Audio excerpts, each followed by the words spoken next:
श्री गुरुवे नमः।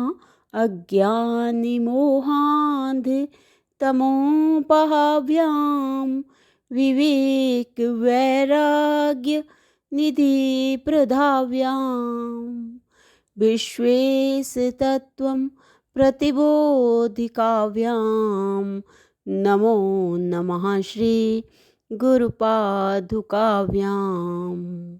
ॐ पूर्णमद पूर्णमिदं पूर्णात् पूर्णम् उदच्यते पूर्णस्य पूर्णम् आदाय पूर्णम् एव अवशिष्यते।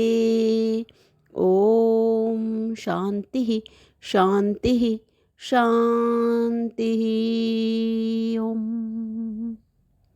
प्रणाम। भगवान स्वामी अखंडानंद सरस्वती जी महाराज जी द्वारा विरचित साधना और ब्रह्म अनुभूति से हमारा टॉपिक चल रहा है भगवान दुख निवारण की युक्ति को आगे कंटिन्यू करते हुए। इसमें स्वामी जी ने बहुत सुंदर सुंदर प्रसंग बताए हैं। तो आज 9वां प्रसंग लेते हैं। स्वामी जी बता रहे हैं कि भाई एक बार हम लोग बद्रीनाथ की यात्रा कर रहे थे। हमारे साथ एक ब्रह्मचारी थे। उन्हें किसी वक्त ने एक कीमती घड़ी दे रखी थी। रुद्रप्रयाग से आगे जाने पर रास्ते में कहीं वह घड़ी गिर पड़ी। 2-3 मील आगे बढ़ जाने पर ब्रह्मचारी जी को पता चला। वे लौटकर 4-5 मील दौड़े गए। घंटों तक ढूंढते रहे। अंत में निराश होकर दोपहर तक हमारे पास आ गए। मैंने डांटा डपटा।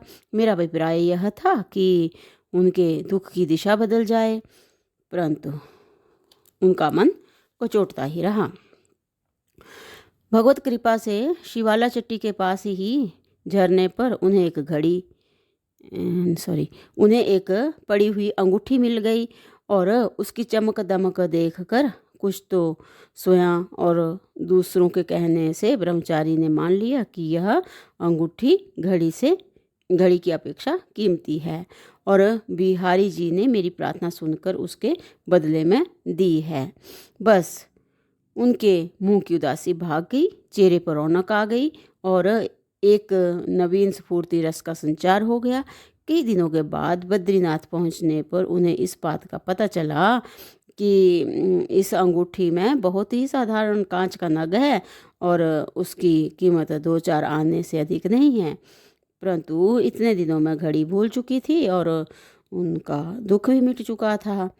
मेरे मन में इस घटना पर विचार हुआ। असल में दुख की सृष्टि उस समय नहीं हुई जब घड़ी खो गई या उसका खोना मालूम पड़ा।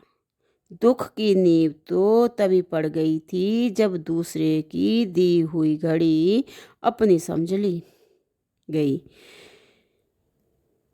दुख की नींव तो उसी समय पड़ गई थी जब दूसरे की दी हुई घड़ी अपनी समझ ली गई। यह पहले ब्रह्मचारी जी के पास नहीं थी।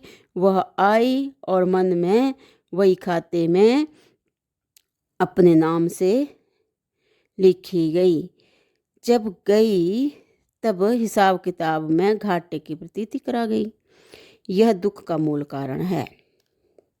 हम ईश्वर एवं प्राकृत वस्तुओं को अपनी करके मानते हैं और ईश्वर इच्छा से प्रकृति के प्रवाह में उनके इधर उधर बट जाने पर, आँखों से ओझल होने पर दुखी होते हैं।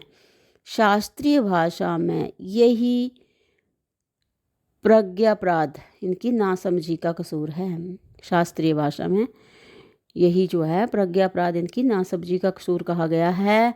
सतत सावधानी, निरंतर जागरण दुखी रूपी चोर को मन मंदिर में प्रवेश करने से सर्वथा रोक देता है। सतत सावधानी और निरंतर जागरण जो है दुख रूपी चोर को मन मंदिर में प्रवेश करने से सर्वथा रोक देता है। तो अगला प्रसंग है भगवान कि मेरे एक मित्र किसी पत्र के संपादन विभाग में कार्यरत थे। वे बड़े ही विद्वान और सदाचारी थे। साधारणतः स्वास्थ्य भी उनका अच्छा ही था। एक दिन वे ऑफिस में काम कर रहे थे। मिलने के लिए स्थानीय अस्पताल के सिविल सर्जन आए। बातचीत के सिलसिले में उन्होंने मेरे मित्र की जांच की और कह दिया कि तुम्हारे फेफड़ों में खराबी आ गई है और कुछ कुछ टीबी के लक्षण हैं। डॉक्टर के जाते ही उन्होंने ऑफिस का काम छोड़ दिया और पलंग पर लेटे रहे। डॉक्टर वैद्यों की चिकित्सा हुई, उपचार किए गए, परंतु कुछ लाभ न हुआ। अंत में पहले के सिविल सर्जन से भी बड़ा एक प्रसिद्ध डॉक्टर बुलाया गया और उसने भिन्न भिन्न प्रकार से परीक्षण निरीक्षण करके कह दिया, यदि कोई चिकित्सक इनके शरीर में टीबी सिद्ध कर दे तो मैं अब से चिकित्सा का कार्य ही छोड़ दूंगा। कुछ ऐसे ढंग से उसने अपनी बात जचाई कि मेरे मित्र को पूरा विश्वास हो गया कि मैं रुग्ण नहीं हूँ, कि रोगी नहीं हूँ। कहना ना होगा कि उसी दिन से वे फिर ऑफिस जाकर पूर्ववत अपना कार्य करने लगे। वर्तमान युग में स्वामी जी बता रहे हैं कि वर्तमान युग में स्थूल शरीर की अपेक्षा सूक्ष्म शरीर में अधिक रोग देखने में आते हैं। इसका कारण है कि लोग बाहरी शरीर को तो जैसे भोजन, वस्त्र, तेल, फुलेल और स्नो पाउडर के द्वारा सजाने संवारने में लगे रहते हैं, वैसा ख्याल भीतरी कि जिस तरह से स्थूल शरीर को सजाते हैं वैसा ख्याल भीतरी शरीर यानी कि मन का नहीं करते। बेचारा भूखा, नंगा, रूखा, सूखा, रोता, कल्पता, पागल सा इधर उधर भटकता रहता है। वह अल्पसार, अल्पवृत्ति, अल्प शक्ति और अल्प प्राण हो गया है। मन थोड़ी थोड़ी बात में घबरा जाता है। शरीर में कहीं चोट लग गई, टिटनस का भूत सिर पर सवार हो गया, शरीर में फुंसी हुई और विषैली हो जाने के वहम ने दुख को 100 गुना कर दिया। इसके लिए शारीरिक चिकित्सा नहीं, मानसिक चिकित्सा अपेक्षित है। यदि हमारा मन अपने शुद्ध स्वरूप अथवा भगवान के चिंतन में लगा रहे और अपनी स्वरूप निष्ठा अथवा भगवत विश्वास में दृढ़ रहे तो संसार के दुखों की गंध भी ना आए।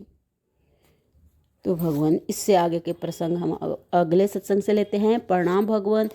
ओम शांति ही शांति ही शांति ही। ओम।